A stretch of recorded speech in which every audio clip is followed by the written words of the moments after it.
জালেমদের স্মৃতিচিহ্ন সব মানুষ এখন মুছে ফেলছে। আপনি রাত 9টা থেকে ভাঙা আরম্ভ হয়েছে ধানমন্ডি 32 নাম্বার, এতক্ষণ মনে হয় শেষ হয়ে গেল। লাইভ দেখছিলাম, পুরা শেষ করে ফেলেছে। মাটির সাথে মিশিয়ে সবার দাবি জালেমের কোনো চিহ্ন এদেশে থাকবে না। ওখানে যদি রাখতেই চান সরকারিভাবে জাতীয় টয়লেট, যেটা আবু সাহেলের বাড়ি সরকার বানিয়েছে, ওই রকম বানানো লাগবে। আমরা এর পক্ষে আছি, অসুবিধা নেই। বোবো আজকে লাইভ করেছে, আপনারা দেখেছেন।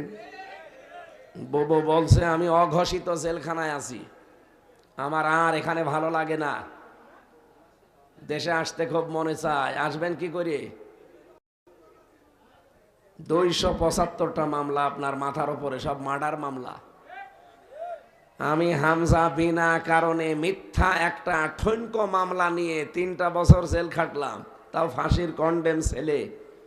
আর আপনার মাথার উপরে 275টা তো জেনুইন ভিডিও আছে মার্ডার মামলা, আপনি নিজে আদেশ দিয়েছেন।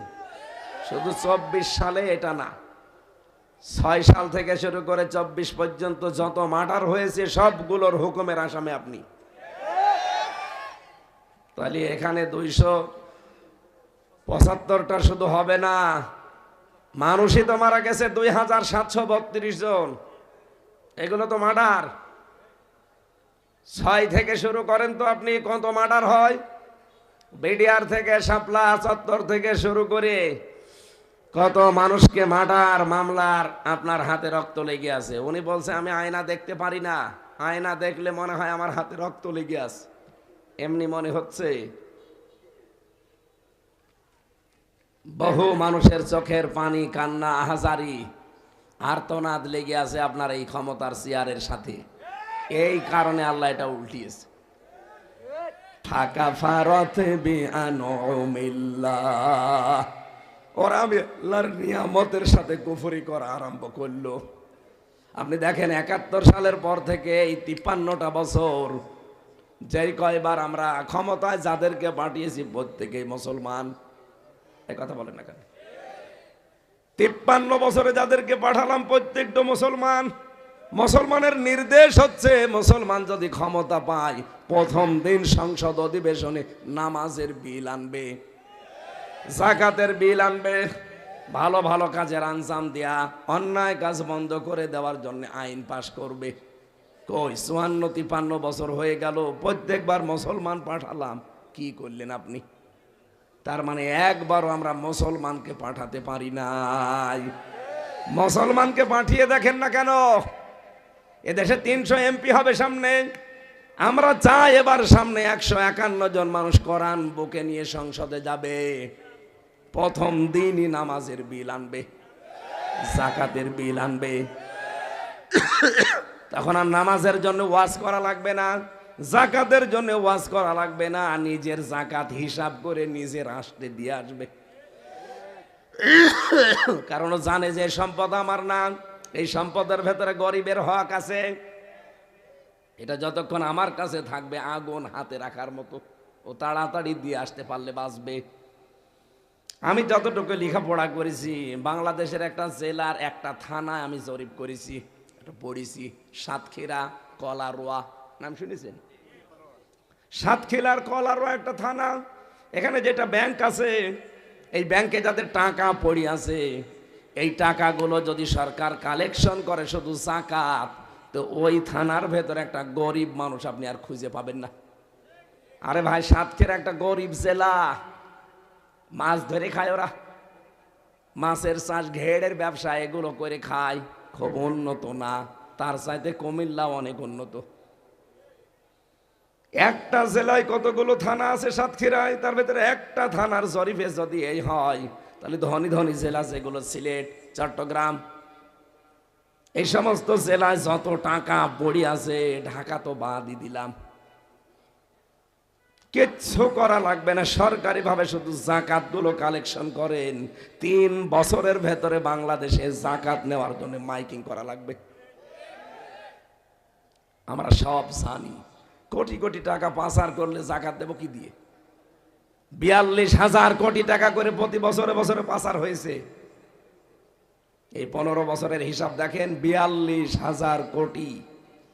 কারো সাহেব পাড়া, কারো বেগম পাড়া। আমি মালয়েশিয়া ছিলাম কিছুদিন আগে, শয়তানরা ওখানে আবার সাহেব পাড়া বানিয়েছে, কিন্তু থাকতে পারে না। থাকতে গেলে জনগণ পিটিয়ে মেরে ফেলবে। যেই হোটেলে উঠি দেখি হোটেলের নিচে 2 শয়তান চা খাচ্ছে। কি গো হুজুর, আমরা আগেই পালিয়েছি।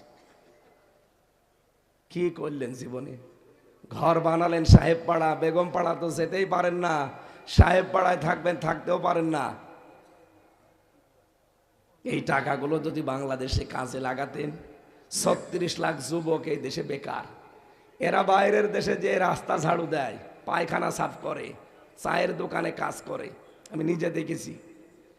এই কাজ করা লাগতো না, বাংলাদেশে একটা সম্মানজনক জায়গায় ওরা কর্মসংস্থান তৈরি করে উপায় করতে পারতো।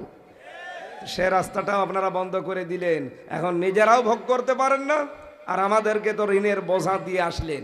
এদেশে একটা মানুষ এখন জন্ম নিলে মাথার উপরে 1,10,000 টাকা ঋণ।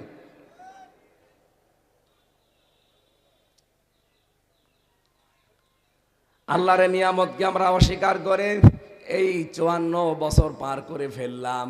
আল্লাহ বলেন, আমি তখন 2টা জিনিস তাদের উপরে দিয়েছিলাম। ফাযাকাল্লাহু লিবাসাল জুই ওয়াল খাউফি বিমা কানু ইয়াসনাউন। তারা যা করত। এখানে নিয়ামতের ব্যাপারে আমি 5টা নিয়ামতের কথা তাফসিরে পেয়েছি। ওই জামানায় আল্লাহ সবচাইতে বড় নিয়ামত দিয়েছিল তাদেরকে কাবা শরীফ। কি? আর জোরে বলেন। 2 নম্বরে তাদের জন্য নিয়ামত হচ্ছে আমাদের নবী মুহাম্মদুর রাসূলুল্লাহ। এটা নিয়ামত না? লাকাদ মান্নাল্লাহু আলাল মুমিনিন। আল্লাহর মনন, এটা আল্লাহর অনুগ্রহ, বিশাল নিয়ামত। 3 নম্বরে আল্লাহর আইন যেই কয়টা ছিল, আল্লাহর আইনগুলো তারা ক্ষমতার পাওয়ারে বসে তারা পাল্টাতে আরম্ভ করে জাতিকে একেবারে সর্বনাশের, ধ্বংসের দ্বার প্রান্তে তারা পৌঁছিয়ে দিয়েছিল। এটা সূরা ইব্রাহিমের ভেতরে।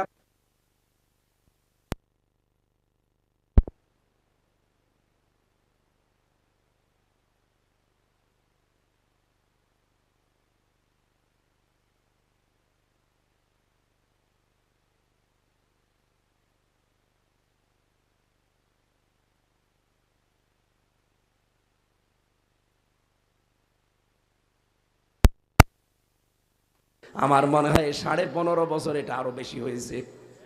আল্লাহর কতগুলো নিয়ামতকে, আইনকে আপনি পাল্টিয়ে ফেললেন। নারী পুরুষের সমান অধিকার দিয়ে দিয়েছেন আপনি, অথচ 1 ছেলে যা পাবে 2 মেয়ে তা পাবে। নির্দেশকার আপনি এত বেশি ভালোবাসেন আল্লাহর বান্দাদেরকে, আল্লাহর চাইতেও যে না আমরা এটা চাই না। 2 মহিলা পরপর ক্ষমতায় ছিলেন, এইটা আইন করতে পারেননি যে দেশে কোনোদিন কিয়ামতের আগে আর যৌতুক নেওয়া হবে না। এটা পারেননি।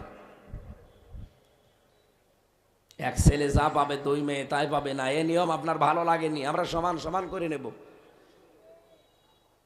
যিনি বানিয়েছে তার চাইতে কি আপনার দরদ বেশি? সে মার চাইতে মাসির দরদ বেশি হলে কি হয়? কোন দুর্বিসন্ধি আছে না? কতগুলো আইন হালকা পাতলা ছিল এ দেশে, এগুলো একটাও আপনি রাখলেন না। শিক্ষা ব্যবস্থা থেকে কত কিছু বাদ দিয়ে দিলেন। সংবিধানে আল্লাহর উপরে অবিচল আস্থা এবং বিশ্বাস, সেটাও কেটে বাদ দিয়ে দিলেন। বিসমিল্লাহির রহমানির রহিম, ওইটাও বাদ দিয়ে দিলেন। কয়েকটা আইন আরো সংযোজন করবেন না, আরো বাদ দিয়ে দিলেন। আল্লাহর নিয়ামত এগুলো যখন পাল্টিয়ে ফেললেন, জাতি যখন ধ্বংসের দ্বার প্রান্তে পৌঁছিয়ে গেছে, শেষে দেখলাম মানুষ অনেকে এখন পুরুষে পুরুষে বিয়ে করবে, এই স্লোগান তুলেছিল। কুষ্টিয়ায় কয়েকদিন আগে 2 জন মহিলা বলছে আমরা নারীতে নারীতে বিয়ে করব, যদি না দাও আমরা 2 জনেই মরে যাব। আরে ম্যাডাম, আপনারা 2 জনে বিয়ে করলে আমরা কি ঘাস কাটছি? আমরা কি করব? আপনি আরম্ভ করেছিলেন শিক্ষার নামে শরীফ শরীফা লাগাতে হবে। কি শরীফ শরীফা? সারা জীবন এলো একটা শরীফ, হঠাৎ এই বয়সে এসে বলছেন না আমার যেন কেমন কেমন লাগছে, আমি শরীফা। আরে ভাই, আপনি যতই বলেন আপনি শরীফা, আপনার মাল ম্যাটারে তো সব ঠিকই আছে। কি কিয়ামতের আগে একে আপনি শরীফা বানাতে পারবেন? এ তো শরীফ। এটা দুর্বেশন্তি ছিল জাতিকে যার সন্তান উপহার দেওয়ার। কারণ ম্যাচে কয়েকদিন পরেই বলবে আমি শরীফা, তার মানে আমাকে মহিলা হোস্টেলে থাকতে দেওয়া লাগবে। ওখানে আপনার মেয়ে আছে, আপনার বোন আছে, আপনার ফুফু আছে। ও শরীফ থেকে শরীফা নাম নিয়ে যতই থাক, কয়দিন পরে আপনার বোন ঠিক থাকবে, আপনার মেয়ে ঠিক থাকবে, আপনার ফুফু যার সন্তান আসবে না। জাতিকে কোন জায়গায় নেওয়ার চেষ্টা করেছিল দেখেছেন? এগুলো যারা আরম্ভ করেছিল এই চট্টগ্রামের বিভাগের দুইজন, একটা এই যে আপনাদের পাশের জেলা ফিটনেসবিহীন বিএনপি, লাইসেন্সবিহীন জামাত, এই মহিলা আর ওদিকে নফেল। এরা দাদা বাবুদের কান পড়া নিয়ে চিন্তা ভাবনা করে জাতিকে যেন যারও সন্তান উপহার দেওয়া যায় এই চিন্তায় ছিল। আল্লাহ হাতে ধরে আমাদের বাঁচিয়েছে। জাতিকে একেবারে ওয়াহাল্লু কওমাহুম দারাল বাওয়ার, জাহান্নামের দ্বার প্রান্তে নিয়ে যাওয়ার চেষ্টা চালিয়েছিল। ধ্বংস হতে আর বাকি ছিল কি? লেখাপড়া করবো 1 থেকে মাস্টার্স পর্যন্ত, আমাদের যে আসল নবীর জীবনী নেই। আগে ছিল না, এটা পাল্টিয়ে দিয়েছিল। আবু বকরের একটা কাহিনী ছিল শিক্ষামূলক, আব্দুল কাদের জেলানির একটা কাহিনী ছিল, সব বাদ দিয়েছে। দিয়ে আমার বাবার জীবনী পড়ো। বাবা ছেলেবেলায় এই গাছে ঢেল মেরেছে, ওই গাছের পাতা পেড়েছে। এই জেলখানায় 3টা বছর তো মাঝে মাঝে কারারক্ষীরে বলতাম যে ভাই 24 ঘন্টা তো তালা লাগিয়ে রাখেন, একটা বই নিয়ে এসে দেন না কেন, একটু পড়ি। ওরে ছাতা দেবদুলাল, ওই শয়তান আমারে বই দিচ্ছে, বলছে এই নেন, খুলে দেখি বঙ্গবন্ধুর ছেলেবেলা। তো ছাতা পড়ি করবো আমি। পরের দিন বলছে হুজুর আমি ভালো বই নিয়ে আনবো। পরের দিন নিয়ে এসেছে বঙ্গবন্ধুর চীন সফর। একটু গরম দিলাম যে আপনি কাজ পান না, তো ঠিক আছে ভালো বই নিয়ে আন, শিক্ষামূলক। পরের দিন নিয়ে এসেছে বঙ্গবন্ধুর আত্মজীবনী। এই আর বই পান না? বলছে এছাড়া আর লাইব্রেরিতে বই নেই, বই নেই। আমারে যদি বই দেন, বই নিয়ে আসবেন, আমার ফাঁসি চাই। বলছে ওই বই পড়তে নেই। পড়তে নেই কেন? আমি মেজর ডালিম বলছি এসব বই পান না। শেষে এক মুসলমান কারারক্ষীরে বলেছিলাম যে ভাই কিছুই যদি না পারেন, যেহেতু আমি যোগাযোগ বিচ্ছিন্ন, কিছুই করতে পারি না, এক কাজ করেন আমার জন্য একটা তাফসির এনে দিয়ে। আল্লাহর ইশারা, আল্লাহ ওরে 2টা তাফসির এনে দিল, তাফহিমুল কোরআন আর ফি জিলালিল কোরআন। সবচাইতে বেশি ভালোবাসি যে 2টা তাফসিরকে, আল্লাহ আমার ব্যবস্থা করে দিয়েছিলেন। এই 3টা বছর কি আরম্ভ করেছিলেন শিক্ষা ব্যবস্থায়, বিচার ব্যবস্থায়, যা মনে আসতো তাই রায় দিতেন। আপনি কি মনে করছেন জামাত নেতা এবং বিএনপি নেতা যাদেরকে ফাঁসি দিয়েছে একটাও কি সত্য? সবগুলো মিথ্যা। কারণ আমি নিজে তো সাক্ষী, আমারটা নিয়ে, অন্যেরটা বাদ দিলাম। আমি নিজে তো দেখলাম। আমার ঠুনকো একটা মামলা দিয়ে আপনি রেখে দিলেন, 3টা বছর জামিন নেই। মামলা হবে, মামলায় জামিন পাওয়ার অধিকার আমার নেই। আপনি কেন লাল দাগ মেরে দিলেন? অথচ সেই মামলায় আগস্টের 5 তারিখের পরে তুলতে দেরি, শুধু জামিন না, খারিজ হয়ে গেছে। একই জজ খারিজ করে দিল, আর 3 বছর জামিনই দেয়নি। ওনার আমি প্রশ্ন মনে করলাম করতে যায় যে আদালত, এটা তো 3 বছর আপনার কাছে ছিল, তখন তো কিছু বললেন না, এখন হঠাৎ সব খারিজ করে দিলেন। বলছিল যে হুজুর আমার হাত বাঁধা, এতদিন হাত বাঁধা ছিল, কিছু করতে পারিনি, এখন আমার হাত খোলা আছে, আমি জানি যে আপনি ন্যায় বিচার পাওয়ার যোগ্য, আমি করে দিলাম, যান। আমার মনে হয় 1628টা চেয়ার বাংলাদেশে আছে, কোন চেয়ার যেন এভাবে হাত বাঁধা না থাকে। প্রত্যেকটা চেয়ার থাকবে সাঈদের মতো হাত খোলা। আবু সাঈদের মতো হাত আমরা খোলা রাখতে চাই না।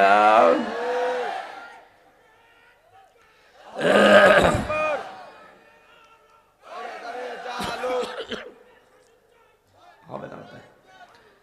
সম্মানিত ভাইরা, যেন আমাদের দেশটাও একটা সাজানো গোছানো একটা সাবা, একটা শহর, একটা কারিয়া। এই দেশটাও আল্লাহর নিয়ামতগুলো আল্লাহ পাঠাবে, শুধু শিরিক মুক্ত জীবন তৈরি করি আমরা, আল্লাহর নিয়ামতগুলো পাল্টানো বন্ধ করি। কিছু রাম আর বাম এখনো পর্যন্ত উঠে পড়ে লেগেছে, এরা দাদা বাবুদের ফাঁদে আবার পা দেওয়া আরম্ভ করেছে। আরে ভাই, ওরা গরুর প্রসাব খাওয়া জাতি, জীবনও আপনার ভালো চাইবে না। আল্লাহর কোরআন তাহলে মিথ্যা হয়ে যাবে। আল্লাহ বারবার বলছে ওয়ালাউ কারিহাল মুশরিকুন, মুশরিকরা মন খারাপ করবে যখনই আপনি আল্লাহর আইনের কথা বলবেন। কথা বলেন না কেন? এই জন্য ওরা মন খারাপ করে, করুক, আল্লাহ তার বিজয় দিনকে বিজয় তিনি করবে। লিযহিরাহু আলাদ দীনি কুল্লি। এইটা এখন সামনে আমাদের দেখতে যেহেতু বাকি আছে, সবাই মুখ, খালেদা জিয়ার মুখ দেখে মুখে কুলো পেটে বসে আছে, একটা কথা বলে না। তারেক জিয়া একটা কথা বলে না। ডানপন্থী যাই কয়টা আছে বিএনপিতে একটা কথা শুনি না। বাম আর রাম যাই কয়টা আছে ছাগলের 3 নাম্বার বাচ্চার মতো। আগে আওয়ামী লীগ করতো, আগে ছাত্রলীগের সভাপতি ছিল, ওখান থেকে হাসিনা নমিনেশন দেয়নি, সিটকে ফেলে দিয়েছে, এখন এসে খয়রাতি ধানের শীষ নিয়েছে। এই রাম আর বামগুলো এদেরকে ভারত বারবার এদেরকে মনে হয় এদেরকে 15.5 বছর যেভাবে দিয়েছে এদেরকে এরকম টপ দিচ্ছে, তোরা বারবার ওই ভাঙ্গা নৌকা বাজা। এদেশের মানুষ এখন আর ওই 71 সাল 47 সাল ওই চেতনা আর খায় না। এদেশের মানুষ এখন বুঝে ফেলেছে যে দেশটা আসলে মন থেকে কারা ভালোবাসে। সব বাদ, এখন আমরা আল্লাহর কোরআনের আইন দেখতে চাই। আমরা এই শহরটাকে, এই 56,000 বর্গ মাইলকে শান্তি, স্বস্তি, নিরাপত্তার একটা শহর বানাতে চাই। আমি মুরব্বী বিডিআর গুলো দেখতাম রাতের বেলা, রাত 3টায় 3:30টায় তাহাজ্জুদের নামাজে উঠতাম, দেখতাম মুরব্বী বিডিআর গুলো যাদের বয়স 65 বছর 70 বছর, ওরা ওঠার পরে দেখতাম আওয়াজ দিত, আহ, এই আওয়াজ মনে হয় আরো সে ধাক্কা খেত। পঞ্চগড়ের এক মুরব্বী বিডিআর বলছে আমার আর 1 মাস চাকরি ছিল, আমি কত আশা নিয়ে আসি, আমার স্ত্রী নিয়ে সন্তানাদি, আমার মেয়েটা বিয়ে দেব, এত আশা করি, কিন্তু 16 বছর আমি এই জেলখানায় আছি, 16 বছর বিনা কারণে, কিচ্ছু জানি না, আল্লাহর কসম। এই বিডিআর হত্যার সাথে কি হয়েছে, আমি বাড়িতে ছিলাম ওই সময়। আমি যদি ওই সময় ছুটি নিয়ে একেবারে জীবনের মতো চলে যেতাম, এই লোকটা দেখতাম মাঝে মাঝে উঠি, আহ, এরকম একটা আওয়াজ দিত, এর আর্তনাদ আমার আল্লাহর আরশে গিয়ে ধাক্কা খেত। আপনার এখনো কিছুই হয়নি, উনি এখন মাঝে মাঝে আরম্ভ করেছে যে দোষ কি আমার একা, এতগুলো মানুষ হত্যা, এতগুলো টাকা পাচার করা, এটা আমার একা দোষ না, মানুষ শুধু আমার একা গালি দেয় কেন, এর সাথে আমার বোনও জড়িত। হ্যাঁ, আপনার বোন যে জড়িত সবাই জানে, সে রাজনীতির রতেও রাম লিখায়নি কোনো দিন, অথচ কোটি কোটি টাকা পাচার করে কানাডায় লন্ডনে পাঠিয়েছে। বলছে ওই সমস্ত বিডিআর গুলো, ওই সমস্ত অফিসার গুলো, পুলিশ অফিসারকে ধরেন না কেন যারা গুলি চালিয়েছে? আমি না অর্ডার দিলাম তাই বলে তারা চালাবে?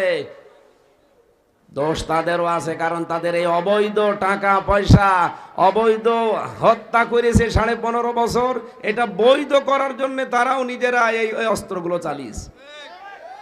এই জন্য আমরা চাচ্ছি শুধুমাত্র এই 15.5 বছরের খুন গম হিসাব না, 54 বছরে যারা অবৈধ ইনকাম করেছে তাদের হিসাব নেওয়া লাগবে। হ্যাঁ, কথা বলেন না কেন? তাহলে আগামী নির্বাচন যারা চাচ্ছে অনেকে কিন্তু থেমে যাবে, কিন্তু অধিকাংশ গুলোই তো টাকা পয়সা ঠিক নেই। আপনার অনেকে এখন চাঁদাবাজি করে, দোষ হয় শুধু ওই চাঁদাবাজেরই। কেন চাঁদাবাজের দোষ হবে? ও 15 বছর ছেলে ছিল, ওর বউ খেতে পায়নি, ওর ছেলে মেয়ে লেখাপড়া করতে পারেনি, এখন তো একটু উল্টাপাল্টা করবেই। কিন্তু আপনি তো এর আগে হাতির 5 পা দেখে কোটি কোটি টাকা কামিয়েছেন, সেই টাকাগুলো দিয়ে এখন ওই কর্মীদেরকে একটু সাহায্য করা যায় না? বাংলাদেশে বিএনপি করে যারা, তাদের টাকা কম আছে, কেন্দ্রীয় জয় কয়টা আপনি তাকান, টাকার কুমির তারা। কেন আপনার দলের লোক চাঁদাবাজি করবে আর আপনি বসে বসে উল্টাপাল্টা কথা বলবেন? কর্মীদের শুধু দোষ না, জামাত ইসলামের লোক চাঁদাবাজি করে না, এদেশের লোক জানে। কেন করে না? এরা একটা লোক জেলে গেলে একেবারে ইউনিয়ন থেকে শুরু করে কেন্দ্র পর্যন্ত খবর নেয়। 10 বছর জেলে থাকলে ওর পরিবার নিয়ে কোনো টেনশন নেই। আর বিএনপির এই লোকটা জেলে গেলে 2 মাস পরে ফকির হয়ে যায়। অথচ কেন্দ্রীয় লিডার সেই কয়টা, একটা টাকার অভাব আছে? আমরা চাই ওদের টাকাগুলোর হিসাব লাগবে। 54 বছরে যা আছে কামাই করেছেন, দুদক যেন প্রত্যেককে ধরে। নাই তো এই টাকা দিয়ে নির্বাচন করে কালো টাকার পাহাড় জমাবেন, ও আবার আগে যা ছিল তাই হবে। এটা আর সামনে কাউকে হতে দেওয়া হবে না। এই জন্য আপনারা মাজলুম দল, আমি আশা করব যাদের বিএনপিতে টাকা পয়সা আছে, আমি নাম ধরে বলছি কারণ আমি ছিলাম ওদের সাথে, বহু টাকার মালিক আপনি। এই টাকাগুলো আপনার কর্মীদের ভেতরে এক এক দিন দরকার হয় 20 কোটি 30 কোটি করে খরচ করেন। দেখেন তো চাঁদাবাজি কে করে, আপনার দলটাও সোনায় সোহাগা হয়ে যাবে। এদের নামে বদনাম আসে না, আপনার নামে আসে কেন? কারণ এরা একেবারে ইউনিয়ন থেকে কেন্দ্র পর্যন্ত খবর রাখে, মামলা পর্যন্ত এরা চালিয়ে দেয়। আর তার বউ না খেয়ে মারা গেছে, তার মেয়েটা লেখাপড়া করবে, টাকা নেই, সে এখন চাঁদাবাজি করবে না, করবে কি? দলের জন্য জীবনটা নষ্ট করে দিল। আপনি তো ঠিকই আরামে আছেন, আপনার কোনো অভাব আছে? কোটি কোটি টাকা কামাই করে নিয়েছেন এই দলের নাম করে, এই জন্য টাকাগুলো এখন খরচ করেন। আর আমরা চাচ্ছি বারবার এই কথায়, বাংলাদেশে 15 বছরের বিচার আমরা শুধু চাই না, 54 বছরের বিচার চাই। যে যেইভাবে যা করেছে প্রত্যেকটা জিনিসের বিচার হওয়া লাগবে। টাকা কোথায় পেলেন জবাব দেন। মাথার ঘাম পায়ে ফেলে আমার মনে হয় একটা মানুষ কিয়ামত পর্যন্ত হায়াত পেলে 10,000 কোটি টাকার মালিক হওয়া সম্ভব না। এরকম টাকার মালিক নেই। এই কথা বলেন না কেন?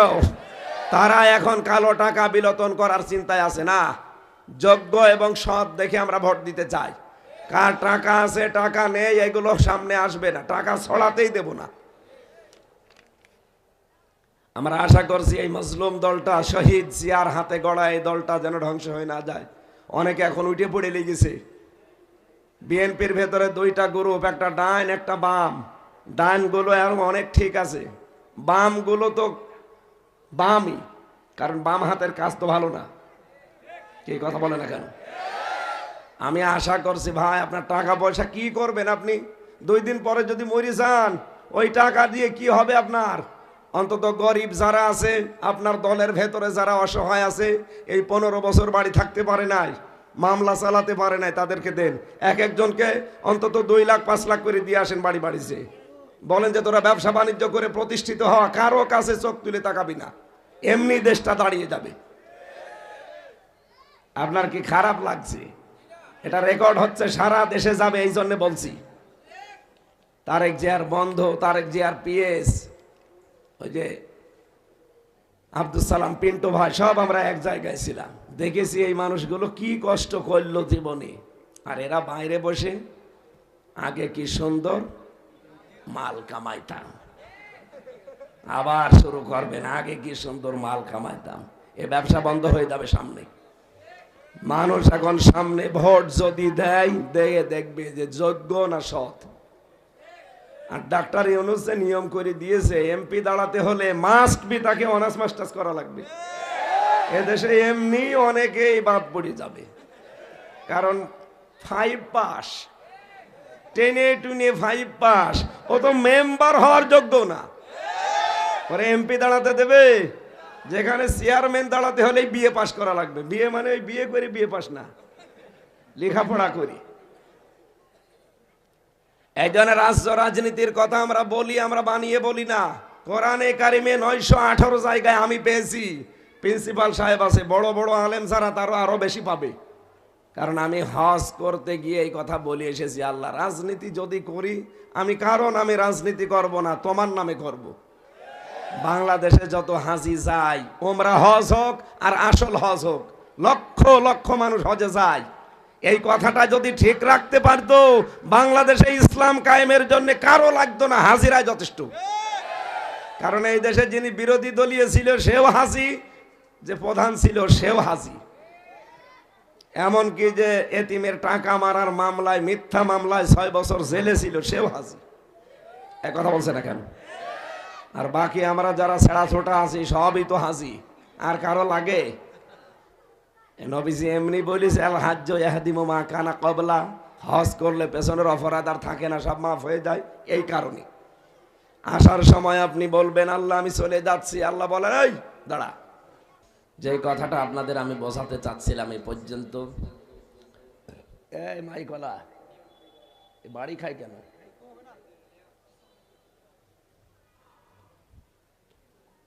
আমরা আলহাজ মোশাররফ হোসেন, আমার আরাফাতের ভাইয়ের জন্য দোয়া। এ পর্যন্ত আমি কথাটা টান দিয়েছিলাম। আমি 16 সালে হজে গিয়ে আমার নিজের প্র্যাকটিক্যাল জীবনে দেখলাম পাথর মারতে গেছি, একটা লোক বুড়ো মানুষ মুরব্বী, নোয়াখালী বাড়ি, দেখি একেবারে পাথর মারতে মারতে 3-7টা 21টা, আর পাথর নেই, স্যান্ডেল মেরেছে। যা রে মুরব্বী দাঁড়ান, স্যান্ডেল কই? শয়তান মেরে ফেলিস। শয়তান মেরে ফেললেন। এখানে পাথরের পিলার বানানো, এই শয়তান মারার জন্য আপনি এই 7.5 লাখ টাকা, যখন 4.5 লাখ নিত, এত টাকা খরচ করে আসলেন সেই বাংলাদেশ থেকে, অথচ হজ করে বাংলাদেশে যাওয়ার পরে আপনি শয়তানের মিছিলের ব্যানার ধরে আগে আগে থাকবেন। আমারে বলছে বাবাজি কি বললেন, কিছু না, এ পর্যন্তই হবে। আপনি নিজে বলে আসলেন, আল্লাহ আমাকে যে নিয়ামত তুমি দিয়েছো, আমার নিয়ামত আমি আর কোনো জায়গায় ব্যয় করব না, সব তোমার জন্যে, আমি রাজ্য রাজনীতি কিছু করলেও তোমার জন্যে। অথচ আপনি এসে আল্লাহর রাজনীতি বাদ দিয়ে মন মতো রাজনীতি করেন।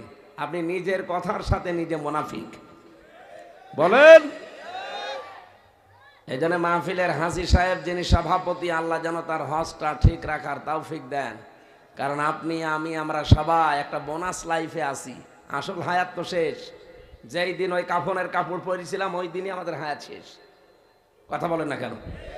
মানুষ মরে যায়, আমরা তাকে কাফনের কাপড় পরাই ধোয়ানোর পর।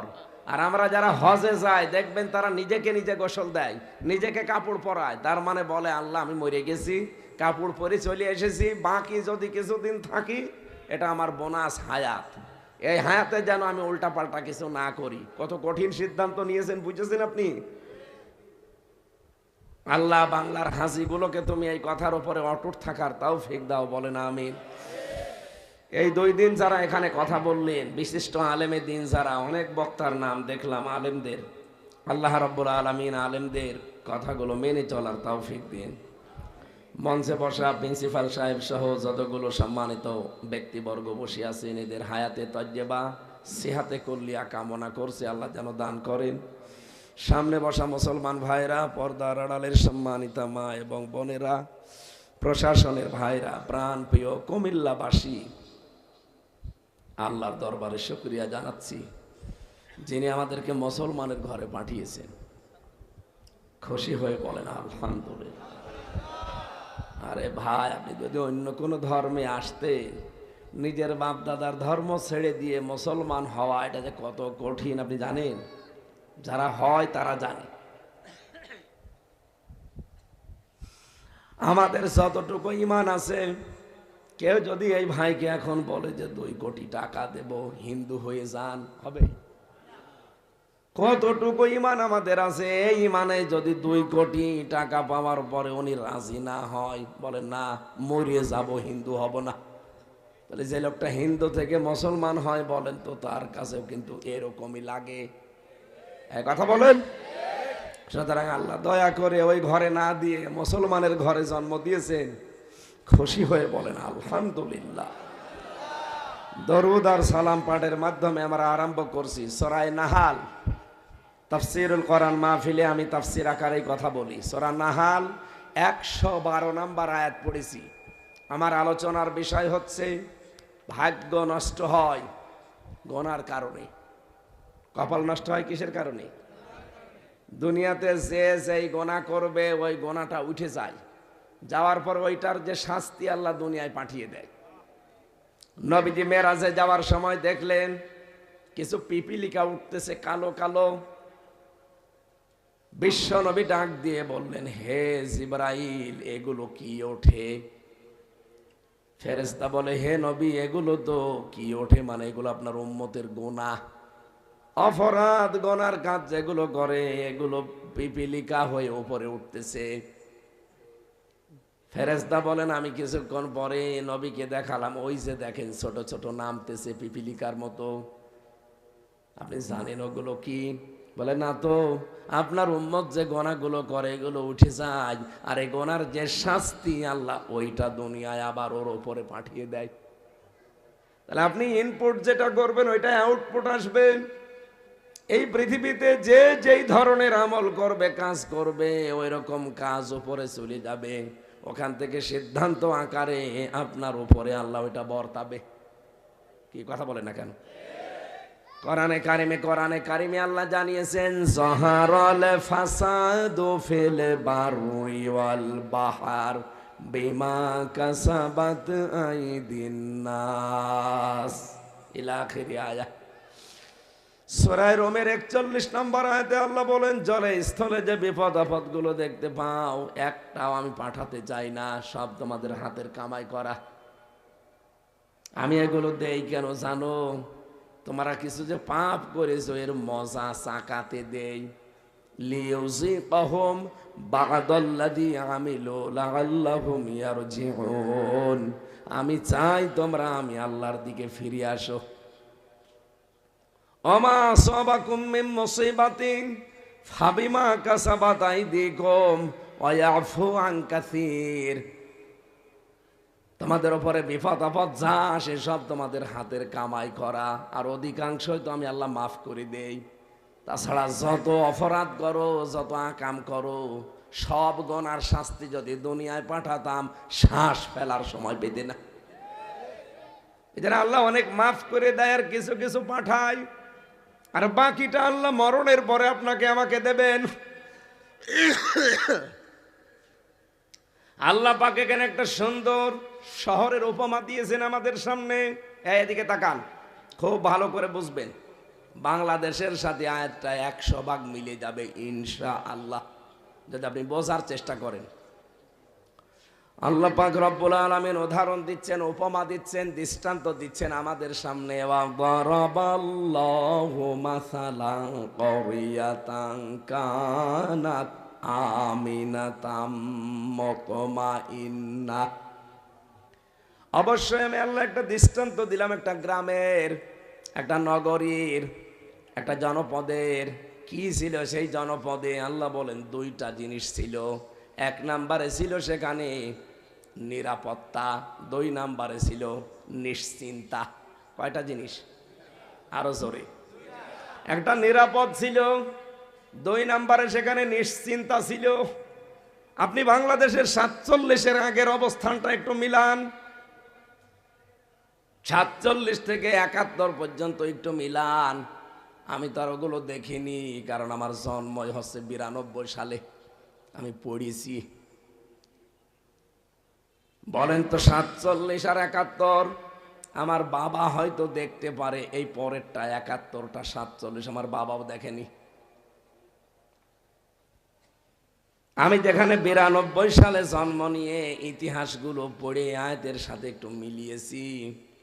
রব্বুল আলামিন যদি ওই আয়াতটা, এই মাসালান ক্বরিয়াতান, এই উদাহরণটা দিয়েছেন মক্কা শরীফকে কেন্দ্র করে। এটা ইবনে কাসিরে পাবেন, তাফসিরে। রব্বুল আলামিন বলেন একটা নিরাপদ শহর আমি বানিয়েছিলাম, ওই শহরে 2টা জিনিস ছিল, অথচ ওর আশপাশে যা আছে সেখানে মারামারি, কাটাকাটি, ছিনতাই, রাহাজানি, খুন খারাপি চলতো। তো কাবার চত্বরের ভেতরে কোনো মারামারি, খুন খারাপি চলতো না। পুরাটা নিরাপত্তা এবং নিশ্চিন্তা দিয়ে ঢেকে রেখেছিলাম। এবার আমার প্রশ্ন, কাবার চত্বরকে আল্লাহ এখনো পর্যন্ত নিরাপত্তা দিয়েছেন কিয়ামত পর্যন্ত।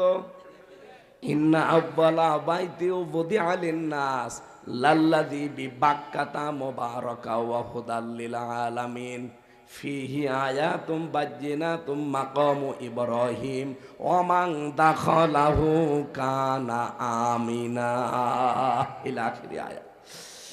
সূরা আলে ইমরানের ভেতরে আছে, আল্লাহ পাক বলেন যে এখানে প্রবেশ করে সে নিরাপত্তা পেয়ে যায়। অথচ এখনো যান কাবা শরীফে, দেখবেন ওর এরিয়ার ভেতরে আপনি ঢুকতে পারলে নিরাপদ, নিশ্চিন্তা। ওর বাইরে দেখবেন, ওর আশপাশের শহরগুলোতে দেখবেন মারামারি আছে, ছিনতাই আছে, রাহাজানি আছে, চুরি আছে, কিন্তু ওখানে নেই। এটা যে নিরাপত্তা করে দিলেন, কাবা শরীফ আছে এই কারণে।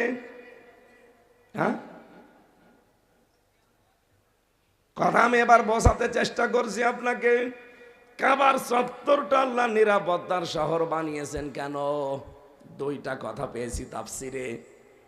আল্লাহ পাক বলেন আল্লাযীনা আমানু ওয়া লাম ইয়ালবিসু ঈমানাহুম বিযুলমিন উলাইকা লাহুমুল আম ইলা আখিরি আয়াত। সূরা নামের 82 নম্বর আয়াতের প্রথম অংশে আছে এটা, 7 নম্বর পারা 17 নম্বর পৃষ্ঠার প্রথম নম্বর লাইনে আছে, যারা ঈমান আনে আর ঈমানের দাবি অনুযায়ী যে মানুষগুলো ঈমানের সাথে জুলুম মিশ্রণ করে না, এখানে জুলুম মানে শিরিক। জুলুম মানে কি? উলাইকা, আল্লাহ জানে এভাবে ইঙ্গিত দিয়ে জানাচ্ছে যে এই মানুষগুলো লাহুমুল আমনু, এরা নিরাপত্তার হকদার। ও কুমিল্লাবাসী, বাংলাদেশ কি কাবা শরীফ? বলেন না কেন? এটা কাবা থেকে কত দূরে? 6000 কিলোমিটার। কত? 6000 কিলোমিটার দূরে এই বাংলাদেশ। এই 56,000 বর্গ মাইলকে আমরা যদি নিরাপত্তার শহর বানাতে চাই, শান্তি স্বস্তি দিয়ে ঢেকে রাখতে চাই, অবশ্যই কাবায় যেটা চলে না এখানেও সেটা চলবে না। কাবায় চলে নাকি? শিরিক। বলেন বলেন, আরো জোরে বলেন। বাংলাদেশ কি শিরিক মুক্ত? কি শিরিক এখানে আছে বলেন তো? আল্লাহ যেটা পারে ওইটা অন্য কেউ পারে, এই বিশ্বাস করার নাম শিরিক। আর শিরিক যারা করে তারা মুশরিক। এক কথা বলছে না কেন?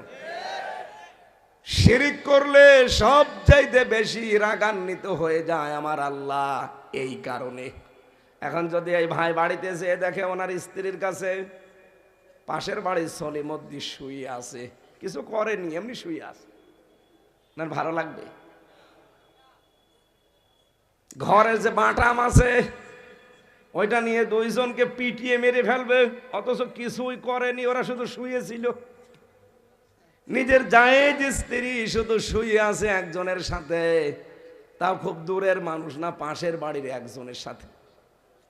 এই কারণে যদি ওনার মতো মানুষ আমার মতো মানুষ মেনে নিতে না পারে, আমার আল্লাহ বীর্য থেকে শুরু করে আমাকে হামজা বানিয়েছে। এই কথা বলা লাগবে। আল্লাহ পাক বীর্য থেকে শুরু করে হামজা বানিয়েছে। হ্যাঁ, বাবা মার দায়িত্ব ছিল বিছানায় থাকা, এই শেষ, বাকি আর কেউ কিছু করে নাই।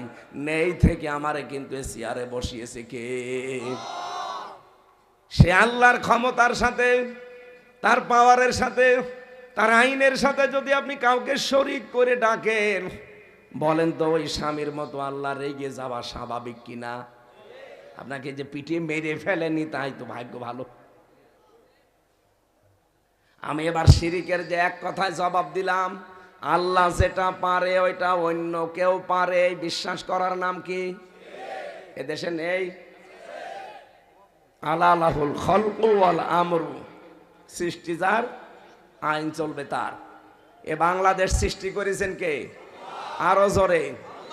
এখানে আইনও চলার কথা কার?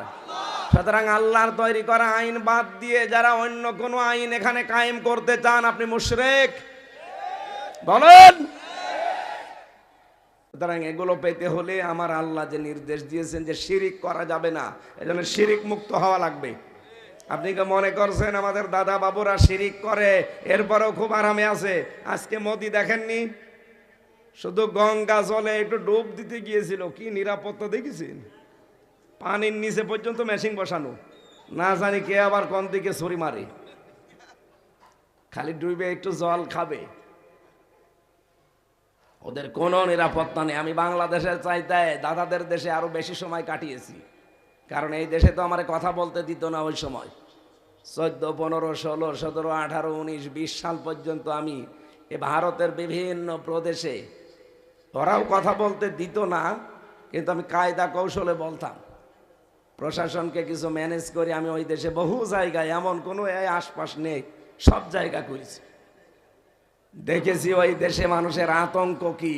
আমরা তো আছি, আমাদের চাইতে 100 গুণ আতঙ্ক ওদের আছে, কারণ তারা মুশরিক। মুশরিকদের ভেতরে 24 ঘন্টা আতঙ্ক দিয়ে রাখে কে? আল্লাহ। উনি ওনার নিজের স্ত্রীর কাছে অন্য কাউকে দেখলে যেমন সহ্য করতে পারে না, আল্লাহ বলেন আমার বান্দা আমি আল্লাহর সাথে অন্য কাউকে যদি জুড়িয়ে দেয়, আমি ঠিক ওই রকম রেগে যাই। উনি তো বউকে পিটিয়ে মেরে ফেলতে পারে, আমি তো আর পারি না আমার বান্দাকে একবারে মেরে ফেলতে। এই জন্য ওরা আযাব গজবগুলো আমি মাঝে মাঝে পাঠাই। এগুলো পাঠাতে পাঠাতে দেখি আমার বান্দা ফিরে আসে কিনা, দেখি না, ফেরে না, ওর বৃদ্ধি আরো বাড়ে। ও বাংলার জনগণ, এই দেশকে এখনো যদি শান্তি, স্বস্তি, নিরাপত্তা এগুলো দিয়ে আমরা ঢেকে ফেলতে চাই, আগামী থেকে বাংলাদেশে শিরক মুক্ত বাংলাদেশ তৈরি করা লাগবে।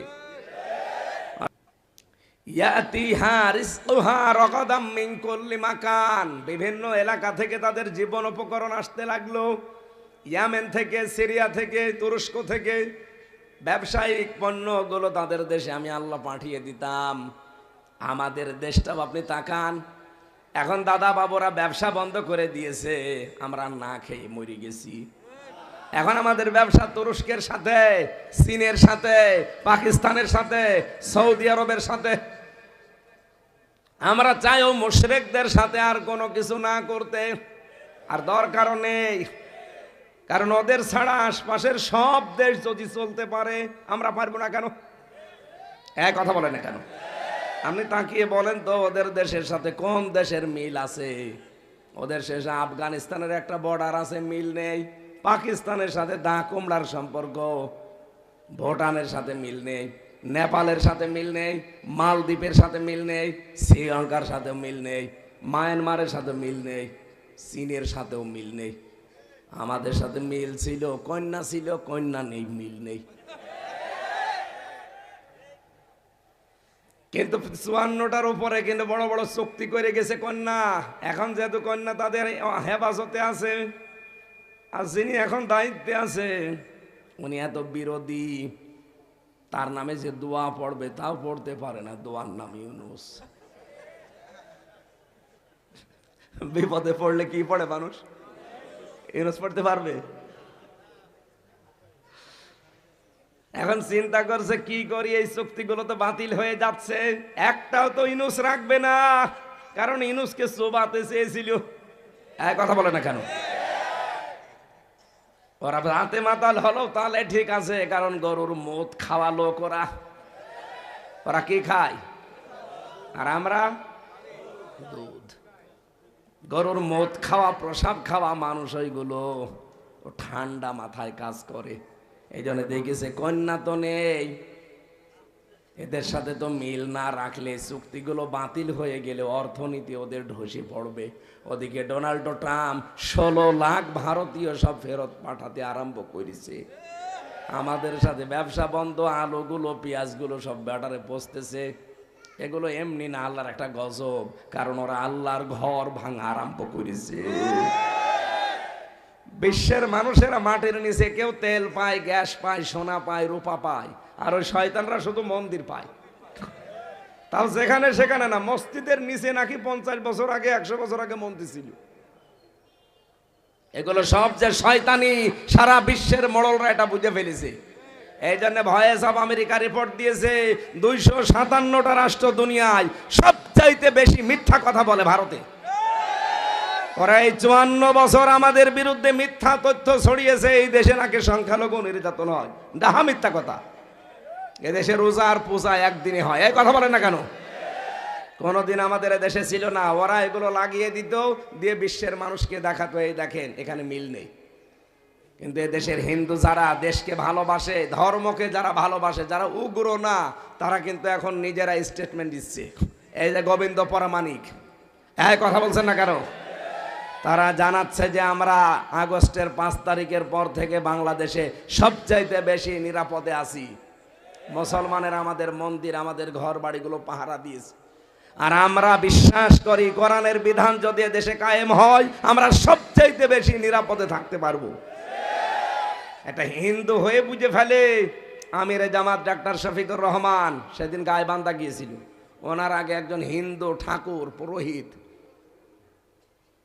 মন্দিরে থাকে। এই লোকটা বলছে বক্তব্যে নিজে আমিরে জামাতের আগে যে এই দেশে যদি কোরআনের বিধান কায়েম হয়, আমরা সবচাইতে বেশি নিরাপদে থাকতে পারবো, এটা আমরা বিশ্বাস করি। এটা হিন্দু একথা বিশ্বাস করে, বুঝে ফেলে। আপনি বোঝেন না, আমাকে বোঝা লাগবে। সামনে যদি সত্যি নিরাপত্তা, স্বস্তি, শান্তি নিয়ে থাকতে চান, খাবারের অভাব হবে না, আল্লাহ আমাদের ভেতরে ঢুকিয়ে দেবেন অন্যান্য রাষ্ট্র যেগুলো আছে তাদের ভেতরে মহাব্বত তৈরি করে দেবেন।